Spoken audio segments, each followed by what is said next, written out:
평안을입니다. 사랑하는 산성교회 믿음의 성도 여러분, 그리고 청년 여러분, 한 주간도 세상의 소리 가운데서 주님의 소리에 귀 기울이셨습니까? 안 했나 봐 아무도. 다들 뭐 세상의 소리에 기울이고 살았습니까? 한 번 더 물어보겠습니다. 여러분, 세상 가운데서도 주님의 소리에 귀 기울이고 살았습니까? 다음에는 아멘하고 화답하는 믿음의 군사 되길 소망합니다. 여러분, 주님 오라 하실 때에 기꺼이 나아가겠노라 지난주에 결단했는데, 주님 부르시면 기꺼이 그 길을 걷겠다고 결단했는데 잘 안 되죠. 저도 압니다. 그러나 주님 나를 부르실 때에 다시 한 번 더 용기를 내겠다고 마음 먹는 우리 믿음의 청년 그리고 믿음의 성도 되시기를 간절히 소망합니다. 제가 이번 주 찬양을 묵상하면서 정결에 대한 고민을 참 많이 했어요. 정결한 거. 내가 주님의 성전이라면 주님 거하실 처소처럼 살아야 하는데, 깨끗해야 하는데 과연 내가 그러한가? 과연 내가 주님께서 내 안에 머물 만큼 나는 정결한가? 고민을 많이 했습니다. 그리고 아니라는 걸 깨달았어요. 주님께 주님 보혈로 날 좀 정결하게 씻어주세요. 주 보혈로 나를 좀 깨끗하게 해주세요 라고 기도도 많이 했습니다. 주님 앞에 나아갈 수 있는 깨끗한 손을 달라고 구하기도 했습니다. 여러분, 우리 모두 정결하게 살고 싶고 깨끗하게 살고 싶죠? 아닌가 봐. 여러분 다들 막 추악하고 더럽게 살고 싶습니까? 다시 한번 물어보겠습니다. 여러분, 정결하고 깨끗하게 살고 싶죠? 아멘. 우리 모두가 깨끗하게 살고 싶어요. 그러나 잘 안 되죠. 잘 안 돼요. 왜요? 우리가 진흙탕 같은 삶에 살거든요. 여러분의 인생이 때로는 진흙탕처럼 막 치고 받아야 되는 그런 상황이란 말입니다. 그럼에도 우리가 정결해지기를 간구하고 나의 삶이 추악함에서 멀어지기를 소망하는 것, 악함에서 떠나고 더러움보다 정결함을 간절히 바라는 것이 우리입니다. 왜 그렇습니까? 여러분, 왜 정결함과 왜 깨끗함을 추구하시나요? 더러운 것보다 깨끗한 게 나아서 그럴 수도 있죠. 우리가 추악하고 모자란 것보다 온전한 것이 더 좋다는 것을 알기 때문입니다. 여러분, 제가 아이를 키우니까 아이를 키우다 보면은 그 어린이집 선생님이 이렇게 통신문 같은 거를 매번 보내주십니다. 하루는 이런 얘기가 들렸어요. 이한이가 장난치다가 옆 친구를 때렸어요. 그럼 제가 우리 아들 딱 붙잡고 뭐라 그래요? 얼굴을 딱 붙잡고, 아들, 사람 때리면 안 돼. 아들, 절대 사람 때리면 안 돼. 눈을 보고 딱 말합니다. 알겠어? 그럼 네. 이렇게 딱 해요. 그리고 막 물건들을 막 던진단 말이죠. 우리 장난으로 제가 막 물건을 쌓으면 이제 이한이가 와서 엉덩이로 이렇게 딱 넘어뜨려요. 그래서 엉덩이 파워 이렇게 합니다. 그런데 어린이집 가서도 친구들이 막 쌓고 있으면 이한이가 가서 엉덩이 파워를 자꾸 하는 거예요. 옆 친구가 막 울었어요. 그래서 제가 아들한테 또 말했어요. 이한아, 이건 우리 집에서만 하는 거야. 아빠랑만 하는 거야. 알겠지? 절대 친구한테 가서 하면 안 돼. 친구 거 넘어뜨리면 안 돼. 이렇게 합니다. 근데 어느 날 우리 아들이 가정통신문을 받아왔는데 오늘 우리 아들이 맞은 거예요. 그날은 우리 애들이 맞았습니다. 여기가 찢어졌어. 여기 밑에가. 코 밑에가 찢어져서 선생님이 물어보시더라고요. 병원 가길 원하시면 바로 병원 가겠다고.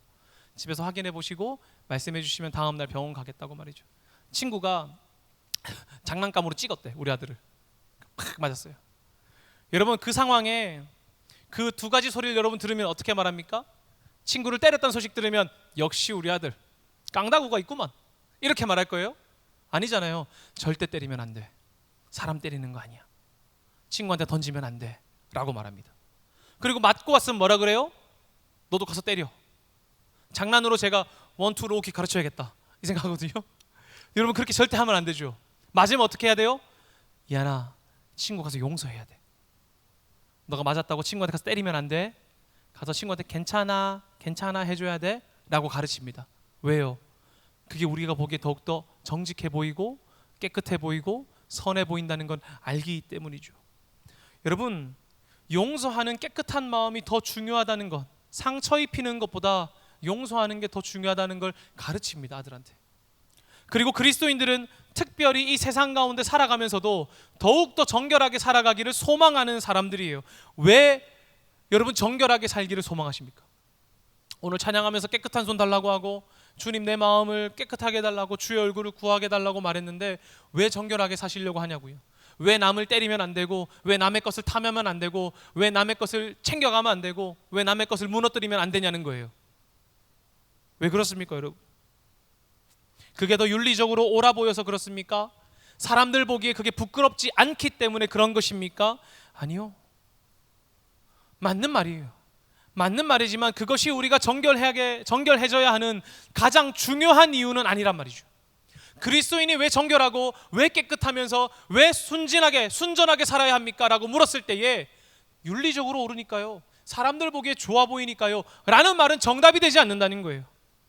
우리가 정결해져야 하는 가장 중요한 이유가 있는데, 그 이유를 오늘 말씀을 보면서 함께 알아가기를 소망합니다. 여러분, 오늘 본문에 쓰여진 시점이 정확하게 언제인지는 알 수 없습니다. 본문의 배경으로 여러 장면이 떠오르기 때문에 그래요. 그러나 한 가지 정확한 것이 있다면 언약궤와 함께 입성하는 왕을 찬양하는 모습입니다. 왕의 오심을 기뻐하는 제의적인 찬양이란 말이죠. 그렇다면 도대체 우리에게 다가오고 있는 이 왕이 누구이길래 우리가 찬양하고 있는 것일까요? 여러분, 이가 누구인지는 오늘 성경 1절에 말하고 있습니다. 그는 이 땅을 만드시고 모든 것을 다스리시는 왕이에요. 1절 한번 같이 읽어보겠습니다. 시작. 땅과 거기에 충만한 것과 세계와 그 가운데에 사는 자들은 다 여호와의 것이로다. 아멘. 오늘 이곳 가운데 임한 왕이 어떤 왕이라고 말합니까? 땅과 거기에 충만한 것과 거기에 사는 모든 것들을 다스리시는 왕이 우리의 왕입니다. 그가 오늘 우리에게 오고 있는 왕이란 말이죠. 이 세상에 있는 모든 것들이 하나님께 속한 것들이고 그 모든 것이 하나님의 손에 의하여서 창조되었다고 시인은 고백합니다. 여러분, 세상 한번 둘러보십시오. 진짜 넓죠? 우리 그런 말 많이 하잖아요. 청년들 아파트 새로 막 짓는 거 보면은, 여기도 새로 건축하고 있는데 아파트 팍 많은데, 야, 저 수많은 아파트 중에 내 집이 없다, 그런 말 하잖아요. 이 수많은 새 아파트 중에 내 집이 없구나, 그렇게 말하는데 그 모든 것들이 누구 거라고 말하는 겁니까? 하나님 거라고 말하는 거예요. 여러분, 제가 어렸을 때 세상이 크다는 걸 잘 몰랐습니다. 그렇게 큰지 잘 모르겠더라고요. 근데 운전하고 나니까 세상이 큰 거야. 옛날에는 10분, 20분 걸어가는 거 뭐 편하게 갔거든요. 요즘엔 10분 못 걸어갑니다. 10분 걸어가면 어떻게 해야 돼? 차 탈래? 이렇게 한단 말이죠. 여러분, 저기 위에 다이소 알죠? 어디인지 아시죠? 저 다이소 갈 때 차 타고 갑니다. 너무 힘들어. 그리고 운전하고 나면 세상이 크다는 걸 알게 돼요. 야, 이렇게 커? 이렇게 멀어? 제가 우리 청년 중에 카페 하고 있는 청년이 있어서 그 카페에 놀러 가겠다고 말했어요.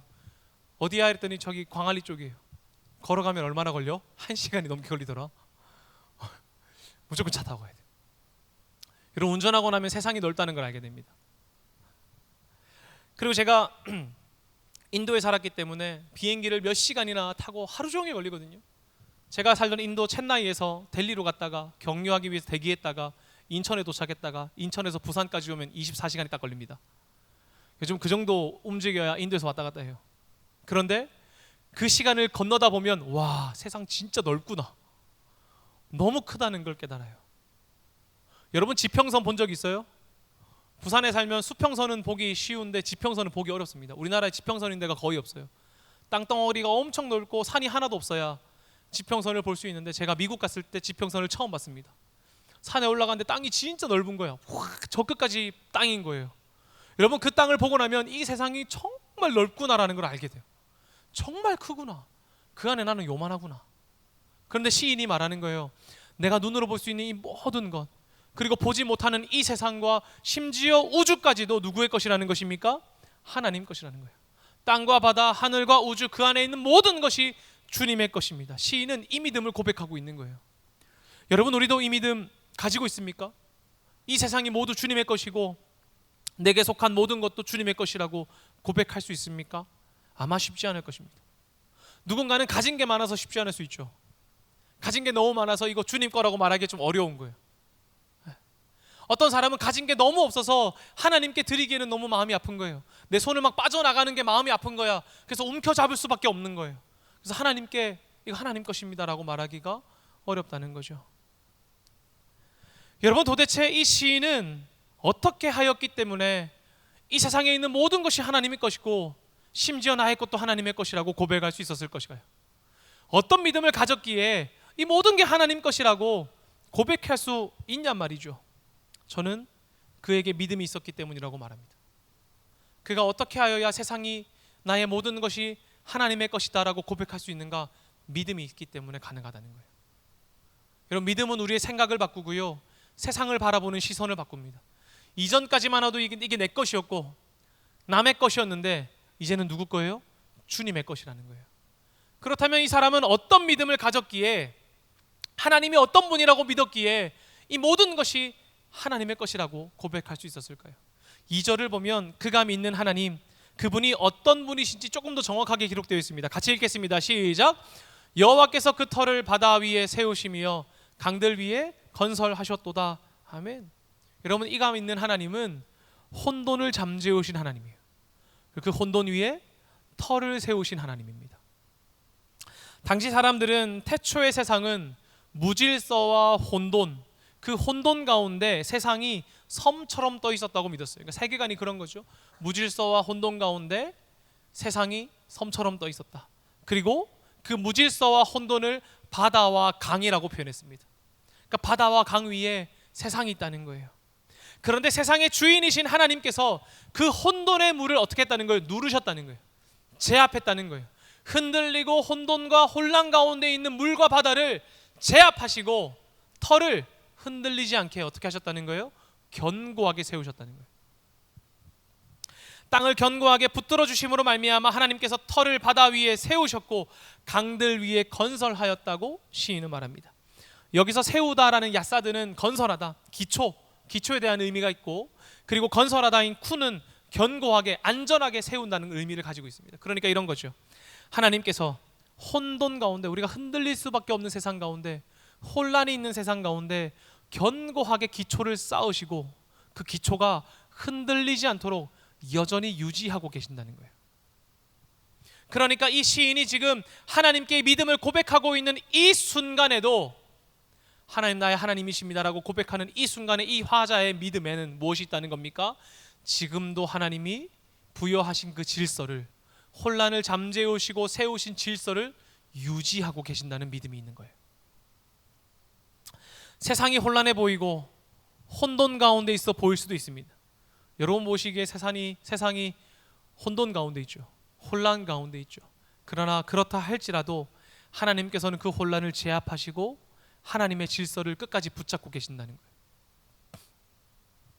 여러분, 아무리 세상이 갈등 가운데 있고 혼란 가운데 있고 무너져가는 가운데 있다고 할지라도 봄에는 꽃이 피고요, 여름에는 햇빛이 있고요, 가을에는 결실을 맺고요, 겨울에는 그 다음 해를 준비합니다.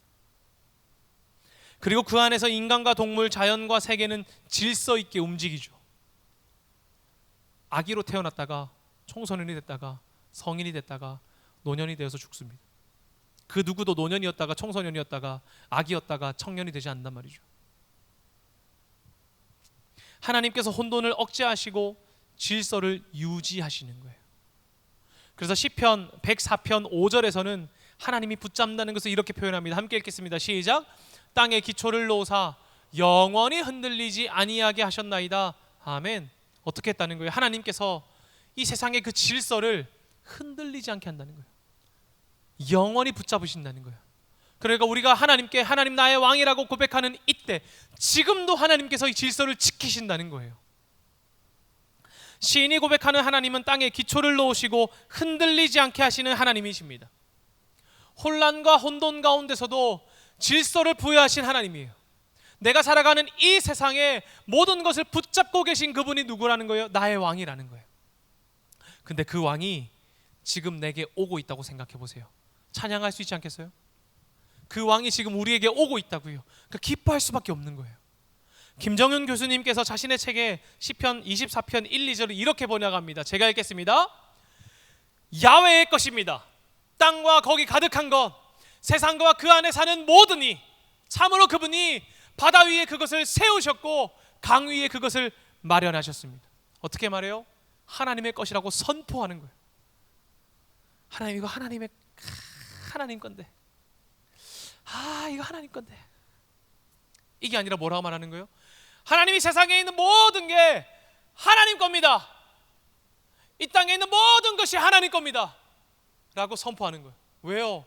지금 이 믿음을 고백하고 있는 지금도 하나님이 혼돈을 누르시고 질서를 유지하고 계시니까요. 붙잡고 계시고 다스리고 계시니까요. 여러분, 이 믿음과 이 감탄과 고백이 우리의 믿음과 감탄과 고백되기를 소망합니다. 하나님은, 우리가 믿는 하나님은 그저 좋은 철학이 아닙니다. 윤리적인 어떤 법칙이나 도덕적인 감화가 아닙니다. 오늘 여러분이 하나님 앞에 나와 찬양하고 기도하고 예배하는데 우리가 선포하는 하나님은 좋은 철학과 도덕적 감화나 윤리적 법칙이 아니에요. 어떤 분이십니까? 우리 땅 가운데 있는 악을 누르시고 혼돈을 잠재우시고 질서를 부여하시고 그 질서를 영원히 흔들리지 않게 붙잡으시는 하나님, 그 하나님이란 말입니다. 세상과 여러분의 삶을 돌아보며 질서를 지키시는 하나님, 모든 것을 다스리시는 하나님을 경험하십시오. 그리고 오늘 이 감탄을 고백하자는 거예요. 다 하나님 겁니다. 이 세상에 있는 모든 것이 하나님 겁니다. 이 감탄을 선포해 보자고요. 그런데 여러분, 그 하나님이, 모든 것의 왕 되시는 하나님이 지금 이스라엘에게 오고 있어요. 우리에게 오고 있다고 생각해 봅시다. 하나님의 임재를 상징하는 언약궤가 들어오고 있습니다. 우리의 왕이, 세상을 만드시고 혼란을 잠재우시고 질서를 세우신 그 왕이 오고 있는 거예요. 우리가 무엇 할 수 있겠습니까? 그 하나님께. 예, 하나님 어서 오시고요. 여기로 가십시오 이렇게 해야 돼요? 아니잖아요. 하나님께 뭐 하는 거예요? 그저 엎드려 경배하는 거예요. 7절에서 10절인데요. 같이 한번 읽어보겠습니다. 시작. 문들아 머리를 들지어다.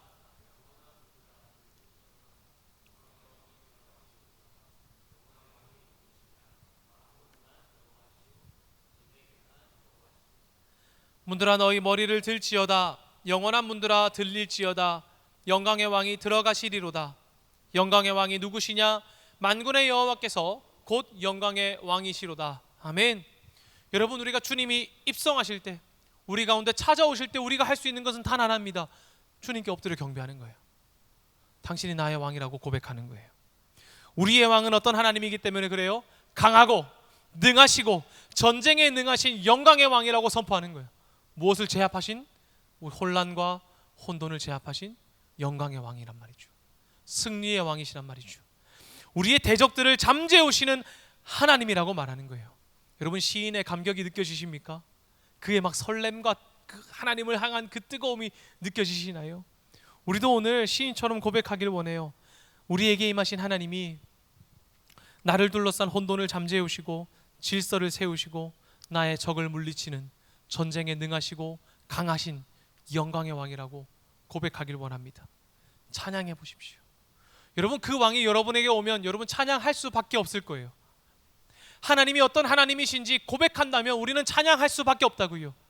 그가 나의 삶에 있는 모든 어려움과 혼란을 잠재우시고 하나님의 법칙을 세우시고 우리의 대적들을 물리치신 하나님이라면 나는 그 하나님 앞에 찬양할 수밖에 없다고요.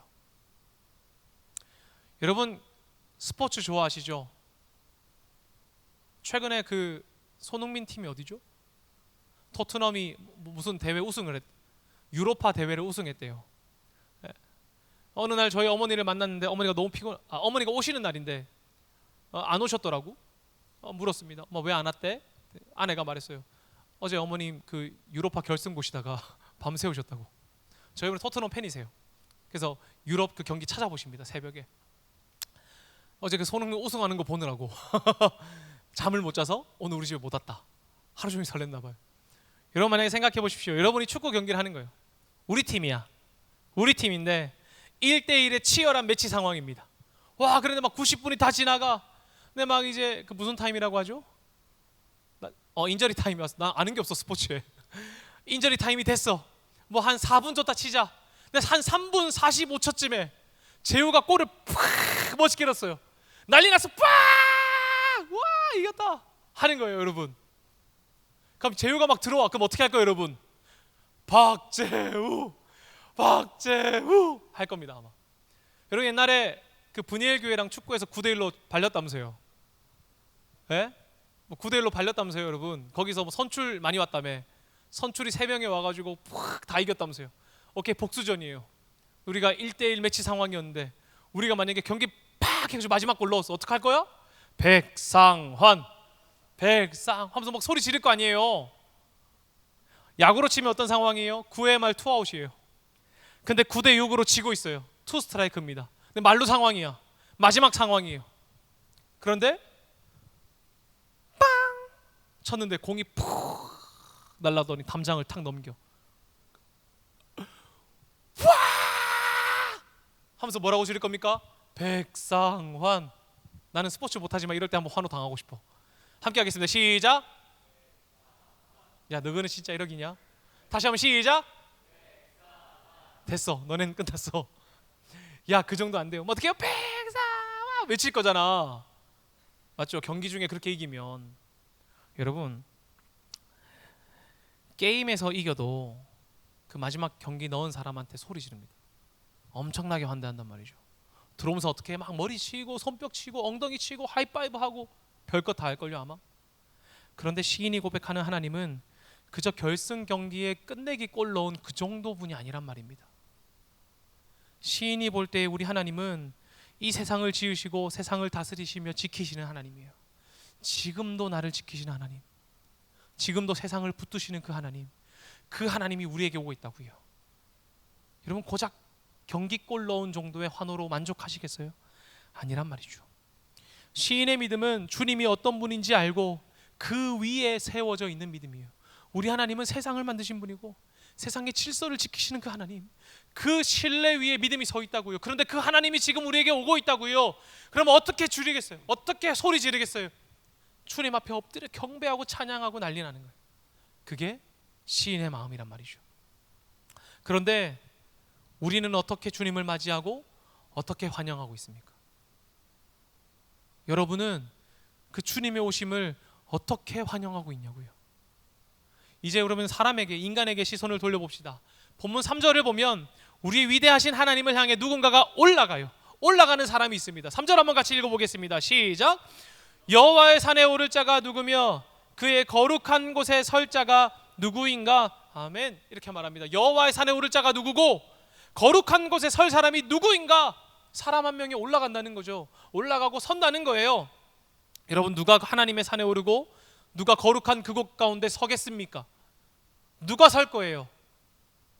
알래스카 사는 김상덕 씨가 서십니까? 그런 거 아니잖아요. 누가 서요? 예배자가 서는 거예요. 예배자가 하나님의 산에 오르고 거룩한 곳에 서는 거예요. 여러분, 그렇다면 하나 다시 물어보겠습니다. 어떤 예배자가 여호와의 산에 오르고 어떤 예배자가 주님의 거룩한 곳에 서겠습니까? 누가 그 위대하신 하나님 앞에 성소를 향해 나아갈 수 있냐는 거예요. 그저 주일 예배 잘 지키고 헌금 잘 지키는 사람이 하나님의 산에 오를까요?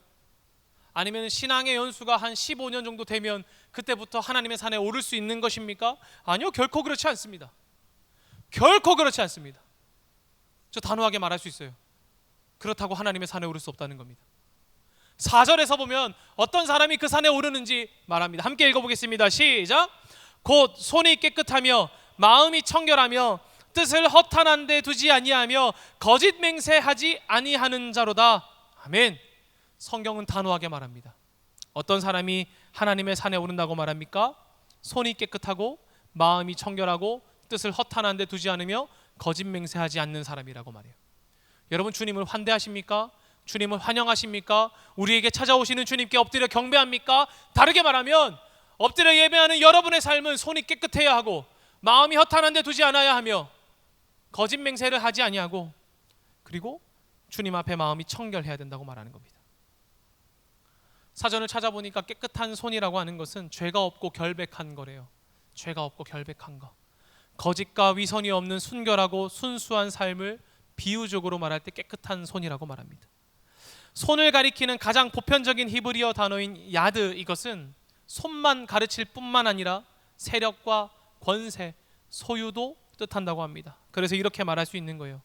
깨끗한 손이란 우리의 정결하고 순결하고 바른 삶, 그리고 무엇입니까? 내가 권세나 재물을 얻는 과정이 정당하고 합법적인 삶이라는 거예요. 그래서 깨끗한 손은 종종 깨끗한 양심이라거나 온전한 마음과 같이 사용됩니다. 창세기 20장 5절에 이렇게 말해요.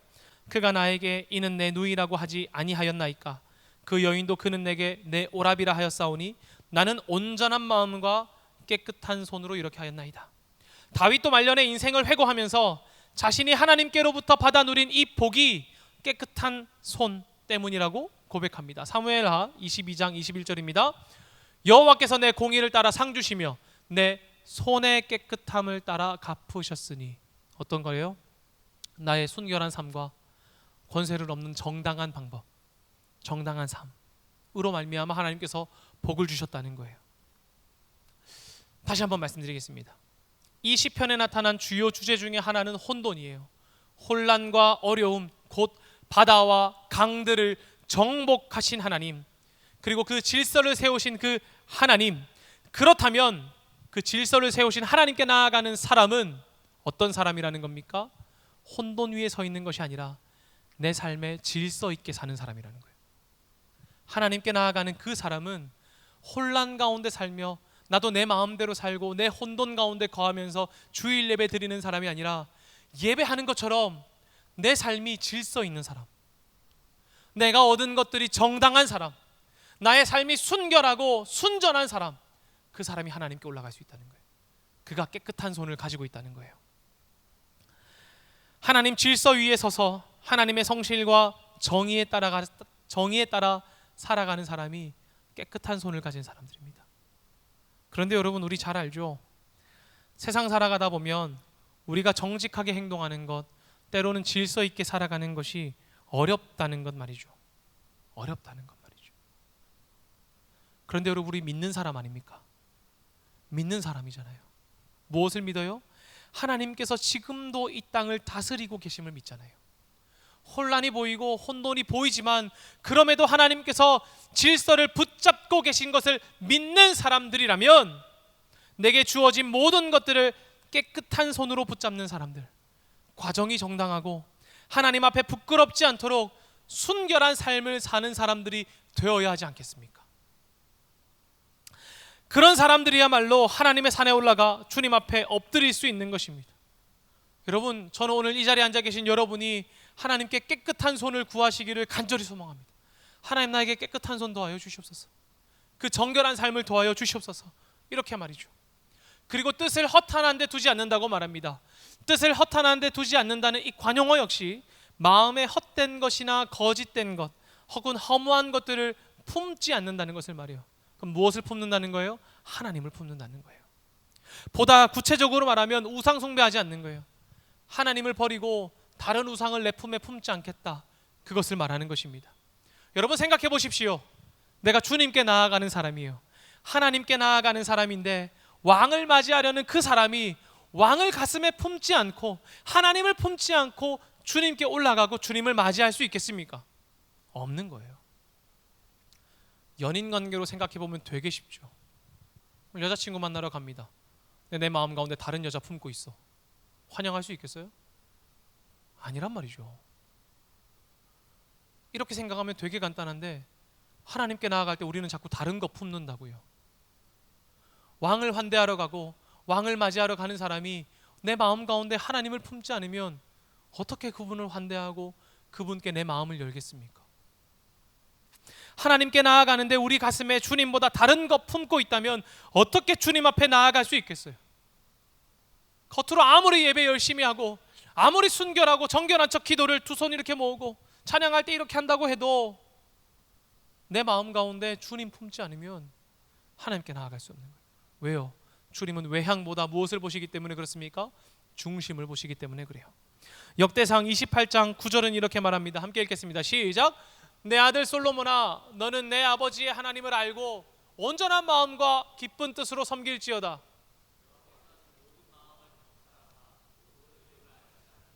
네가 만일 그를 찾으면 만날 것이요 만일 내가 그를 버리면 그가 너를 영원히 버리시리라.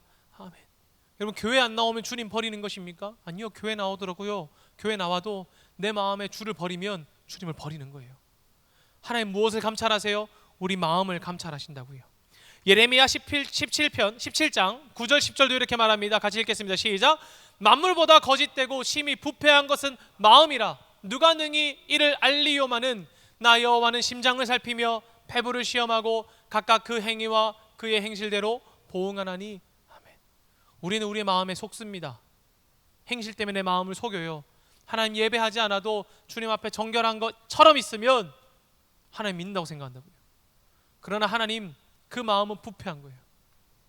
그 마음은 썩어 문드러진 겁니다. 하나님은 무엇을 보세요? 근데 그 마음을 보신다고요. 우리는 허탄한 것, 거짓된 것, 허무한 것을 가슴에 품고 주님께 나아갈 수 없어요. 주님은 우리의 중심을 보시기 때문에 그렇습니다.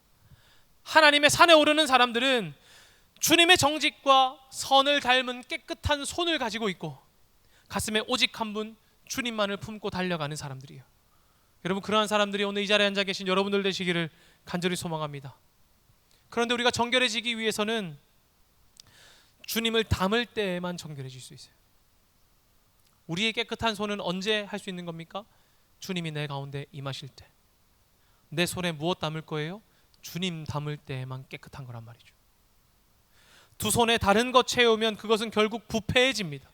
나의 행위를 채우면 그것은 부패해지고요, 나의 힘을 채우면 그것은 부패해지고요, 나의 권세를 채우면 그것은 결국 썩어 문드러질 거예요. 그것은 결국 하나님으로부터 우리를 멀게 할 것입니다. 그러니 허탄한 것을 품지 마시고 주님을 품으십시오. 그리고 두 손에 주님으로 채우세요. 그때의 내 손은 정결해질 거예요. 그리고 주님 앞에 나아가는 사람들은 거짓 맹세도 하면 안 된다고 말합니다. 여러분, 거짓 맹세가 모든 거짓말일까요? 그거 아니에요. 이행하려는 마음이 없이 서약하는 게 거짓 맹세입니다. 그러니까 내가 하려는 마음도 없이 서약하는 거, 그게 거짓 맹세예요. 이렇게 말하면 한국 사람들 되게 어려워지는 거 있어요. 뭐예요? 조만간 밥 먹자.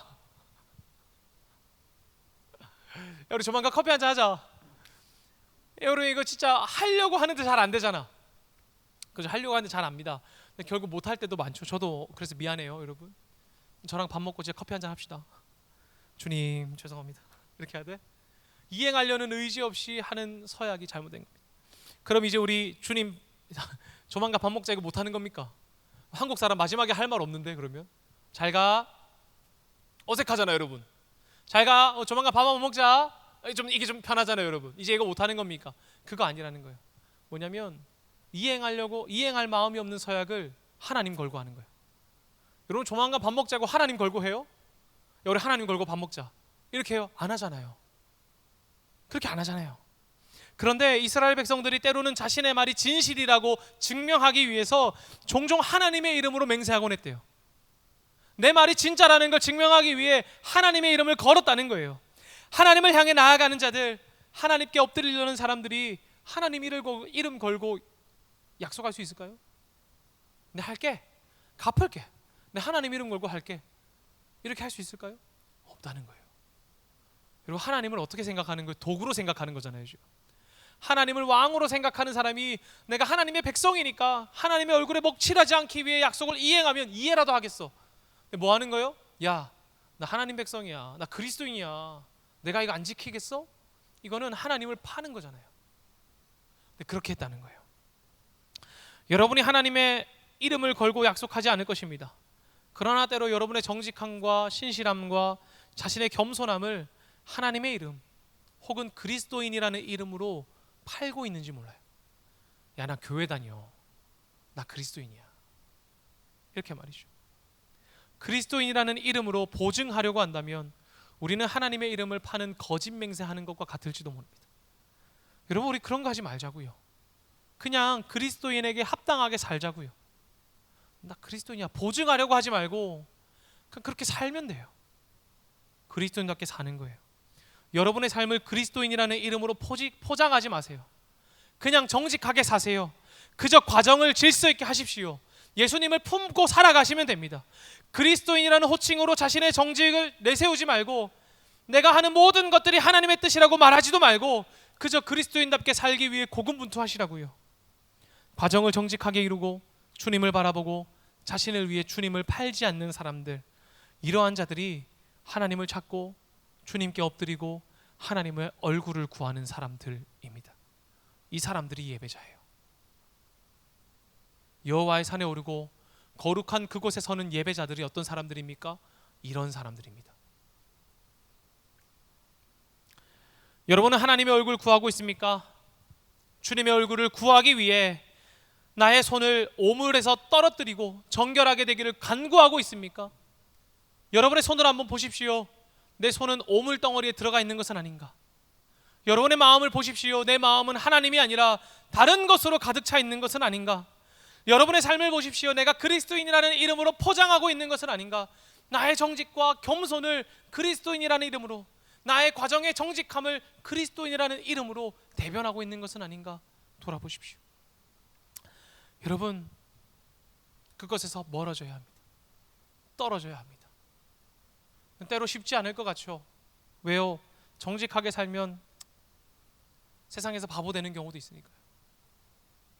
그리고 거룩하게 사는 거, 하나님만 가슴에 푸는 것이 어렵기도 하니까요. 그러나 여러분, 결코 포기하지 마십시오.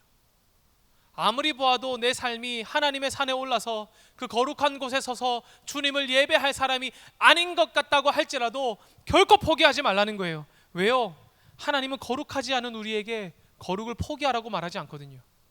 거룩하지 않은 우리의 삶을 도리어 거룩하라고 말씀하시는 거예요. 거룩하지 않은 자들에게 거룩하라고 말씀하십니다. 이 말을 다르게 말하면 정결한 손을 가지고 있지 않은 우리에게 깨끗한 손을 품으라고 말하고, 주를 품지 않는 사람들에게 하나님을 품으라고 말하고, 나를 위해 주님을 팔던 사람들에게 주를 위해 나를 포기하라고 말씀하시는 것과 같아요. 불가능할 것 같지 않아요? 그 일이 가능할 것 같습니까? 쉽지 않을 것 같지 않습니까? 그러나 하나님께서 그 일을 행하신다는 거예요. 불가능할 것 같지만 주님이 우리에게 거룩을 더하여 주신다는 겁니다. 주님께서 하나님의 거룩을 담게 하시듯 우리의 삶을 변화시킨다는 거예요. 여러분, 레위기 19장을 보면요, 거룩하라는 하나님의 명령을 따라 실천할 수 있는 것들이 기록되어 있습니다. 그러니까 거룩하지 않은 이스라엘 백성들에게 하나님께서 거룩해, 내가 거룩하니 너희도 거룩해지렴 하고 말씀하시면서 그들의 행동의 지침을 알려주세요. 좀 깁니다 여러분. 레위기 19장 2절부터 5절 그리고 10절에서 18절인데요, 교독으로 같이 읽어보겠습니다. 너는 이스라엘 자손의 온 회중에게 말하여 이르라. 너희는 거룩하라. 이는 나 여호와. 이렇게 되면 어렵네요 여러분, 죄송합니다. 같이 읽겠습니다. 시작. 너희는 이스라엘 자손의 온 회중에게 말하여 이르라. 너희는 거룩하라. 이는 나 여호와 너희 하나님이 거룩함이니라. 너희 각 사람은 부모를 경외하고 나의 안식일을 지키라. 나는 너희의 하나님 여호와이니라. 너희는 헛된 것들에게로 향하지 말며 너희를 위하여 신상들을 부어 만들지 말라. 나는 너희 하나님 여호와이니라. 너희는 화목제물을 여호와께 드릴 때에 기쁘게 받으시도록 드리고 내 포도원의 열매를 다 따지 말며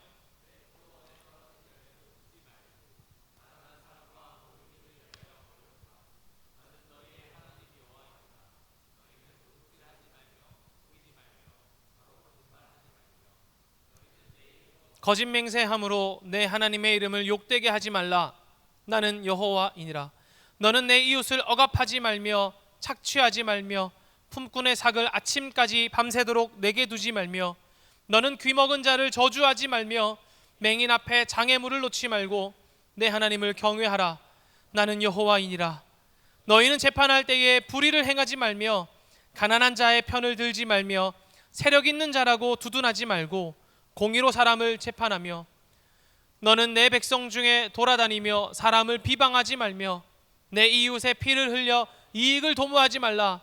나는 여호와이니라. 너는 내 형제를 마음으로 미워하지 말며 내 이웃을 반드시 견책하라. 그러면 내가 그에 대하여 죄를 담당하지 아니하리라.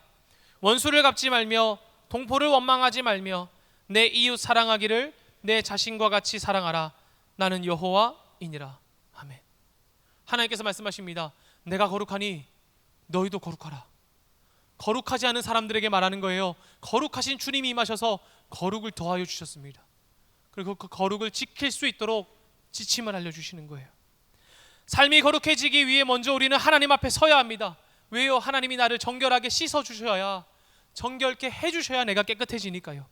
주의 보혈로 말미암아 정결해진 우리에게는 그때부터 하나의 책임이 생기는 거예요. 뭐예요? 정결한 나의 삶을 유지하는 겁니다. 정결해진 내 삶을 지키는 거예요. 하나님이 깨끗하게 씻겨주셨어요. 깨끗한 손을 주셨어요. 그러면 그 손을 더럽히지 않도록, 다시 오물에 담지 않도록 나를 지키는 거예요. 손이 깨끗한 자는 주님의 은혜로 얻은 정결을 지키는 사람입니다. 하나님을 사랑하고 이웃을 사랑함으로 하나님의 거룩하심을 계속 담아내는 사람이에요. 나를 깨끗하게 하신 하나님의 그 사랑을 담아내는 손입니다. 여러분, 레위기 말씀을 따라 하나님을 사랑하고 주님을 예배하고 주께 나의 것을 드리고 다른 것이 아니라 오직 하나님만을 섬기는 사람이 되는 것, 내 포도원의 열매를 가난한 사람들을 위해 나눌 줄도 알고 도둑질하지 않고 이웃에게 거짓하지 않고 이웃을 억압하지 않고 장애 있는 자에게 장애물을 두지 않고 공의롭게 행동하며 형제를 미워하지 않고 그를 용서하며 자신과 같이 사랑하는 것. 오늘 본문의 말씀처럼 말하면 깨끗한 손 위에 오물을 담지 않으려고 노력하는 것, 그것이 주님의 정결을 얻은 사람들의 삶입니다. 그것이 주님을 가슴속에 품고 하나님을 담아내는 사람이에요. 여러분, 이러한 사람들이 하나님의 산에 오른다고요.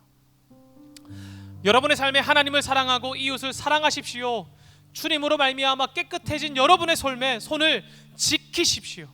한번 생각해 보십시오. 여러분, 여러분의 손에 무엇 담고 있습니까? 나는 무엇을 담고 있습니까? 나는 주님을 담고 있습니까? 나의 손은 깨끗한가요? 돌아보십시오. 혹시 여러분의 삶이, 여러분의 손이 오물 가운데 있다면, 내 손이 하나님의 사랑을 담아내지 않고 나의 힘과 권력과 나의 능력만, 나의 성공과 나의 미래만 담아내고 있다면, 나의 이기심만 담아내고 있다면 주님께 구하십시오. 하나님, 내게 깨끗한 손을 주시옵소서. 하나님, 나에게 깨끗한 손을 허락하여 주시옵소서. 하나님, 구하는 자에게 주실 것입니다. 할렐루야. 오늘 주님께 구하면 하나님 주실 것입니다. 하나님께 간구하면 주님께서 허락하실 것입니다. 왜요? 5절에서 이렇게 말하거든요. 함께 읽겠습니다. 시작. 그는 여호와께 복을 받고 구원의 하나님께 의를 얻으리니. 아멘. 어떻게 말합니까? 복을 받고 의를 얻는다고 말해요. 하나님께 구하는 자는 내가 열심을 내어서 깨끗한 손을 성취하는 것이 아니라 하나님께서 깨끗하게 하신다는 거예요. 하나님, 내 손이 더럽습니까? 깨끗한 손 더하여 주시옵소서. 그러면 주님이 나에게 그 깨끗한 손을 주신다는 거예요. 복을 받고요, 의를 주신다는 거예요. 하나님께서 깨끗하게 해주시고 주님께서 나를 정결하게 해주심으로 말미암아 하나님께 나올 수 있는 의를 허락하신다는 거예요. 그러면 나는 그 깨끗한 손을 가지고 무엇하는 거예요? 내 삶을 담아내면 됩니다. 정결하게 지켜내면 되는 거예요. 여러분, 주님께 간구함으로 깨끗한 손을 얻고 정결하게 지킴으로 말미암아 주님께 나아가는 자들은 하나님의 얼굴을 구합니다. 정결하게 돼서, 깨끗하게 돼서 내 삶을 정결하게 지켜서 하나님, 이제 깨끗하니까 내가 바라는 기도 제목 이루어 주시고 내가 소망하는 것들 허락해 주시고 내 삶이 비천에 처하지 않게 해주시고 내 삶이 적어도 20억 아파트는 가게 해주세요 라는 걸 해주시는 것이 아니라 뭘 구한다는 거예요? 주의 얼굴을 구한다는 거예요. 6절입니다. 같이 읽겠습니다. 시작. 이는 여호와를 찾는 족속이요 야곱의 하나님의 얼굴을 구하는 자로다. 한 번 더 읽겠습니다. 시작. 이는 여호와를 찾는 족속이요 야곱의 하나님의 얼굴을 구하는 자로다. 아멘. 어떤 사람이 하나님의 얼굴을 구합니까? 깨끗한 손을 구하고 그 깨끗해진 삶에 정결함을 담아내는 사람이 누구의 얼굴을 구합니까? 주의 얼굴을 구하는 거예요. 사랑하는 여러분, 제가 예배를 시작하며 왜 우리가 정결해져야 하는가 물었습니다. 정결해져야 하는 이유는, 깨끗한 손을 구하고 그 손을 지켜야 하는 이유는 내 기도 제목이 성취되고 잘 되기 위함이 아니라 하나님의 얼굴을 구하기 위함입니다. 왜 우리가 정결케 살아야 합니까? 왜 우리가 깨끗하게 살아야 합니까? 왜 우리가 과정을 정직하게 해야 됩니까? 왜 하나님의 선과 하나님의 성실을 닮아내야 합니까? 왜 내 마음 가운데 하나님만 품어야 합니까? 왜 내가 거짓 맹세하지 않고 주님만을 간구해야 됩니까? 하나님의 얼굴 구하기 위함입니다. 주님을 왜 예배하기 위함이란 말이죠. 그 하나님이 어떤 하나님입니까? 혼돈을 잠재우시고 질서를 세우시며 그리고 지금도 나에게 다가오시는 그 하나님, 나의 왕이신 하나님의 얼굴을 구하기 위해 우리는 정결을 구해야 하고 정결하게 살아야 합니다. 우리가 깨끗한 손을 바라고 정결하게 삶으로 사람들의 칭찬받을 것입니까? 깨끗해져서 야 진짜 상환이 멋있다, 야 민서 멋있다, 이 칭찬받을 겁니까? 아니요. 여러분이 깨끗하게 살고 정결하게 살아서 주님의 얼굴을 구하고 주님을 찬양하십시오. 그게 예배자니까요. 우리는 결국 주님 만나기 위해 정결하게 사는 것입니다. 때로 정결하게 사는 것, 깨끗한 손으로 사는 것 미련해 보이죠. 세상의 방식과 기준에서는 말입니다. 그러나 우리가 정결하게 사는 것은 세상의 기준을 만족하게 하기 위함도 아니고 세상 가운데서 한 자리 차지하기 위함이 아니라 하나님을 만나고 주님의 얼굴을 구하고 결국 주님을 경배하고 찬양하기 위함임을 잊지 마십시오. 시편 84편 4절에서 이렇게 말합니다. 주님의 집에 거하는 자들은 항상 주님을 찬송한다고요. 같이 읽겠습니다. 시작. 주의 집에 사는 자들은 복이 있나니 그들이 항상 주를 찬송하리이다. 아멘. 주님의 집에 사는 사람들, 주님과 더불어 사는 사람들은 세상의 기준을 만족하기 위해 사는 게 아니라 하나님 찬양하기 위해 사는 겁니다. 우리의 삶은 성공을 위해 달려가는 것이 아니라 주님을 찬양하기 위해 달려가는 것입니다. 하나님의 얼굴을 구하기 위해 달려가는 것입니다. 주님을 예배하기 위해 달려가는 것입니다. 우리의 왕 되시는 주님께 달려가고 그의 성전에 올라가기 위해 오늘 우리 깨끗한 손을 구합시다. 주님, 내게 깨끗한 손 더하여 주시옵소서. 그리고 나를 정결케 하여 주시옵소서. 그리고 함께 결단하지 않겠습니까? 하나님, 나의 삶에 오물을 담지 않고 세상의 것 담지 않고 쓰레기 담지 않고 주님만 담게 하여 주시옵소서. 허탄한 것 품지 않고 담지도 않겠다고, 다시는 나를 더럽히는 것들에게 손 내밀지 않겠다고, 주를 향한 예배와 이웃을 향한 사랑만 담겠다고 고백함으로 우리의 왕 되시는 주님께 나아가는 믿음의 청년, 믿음의 성도 여러분 되시기를 간절히 소망합니다.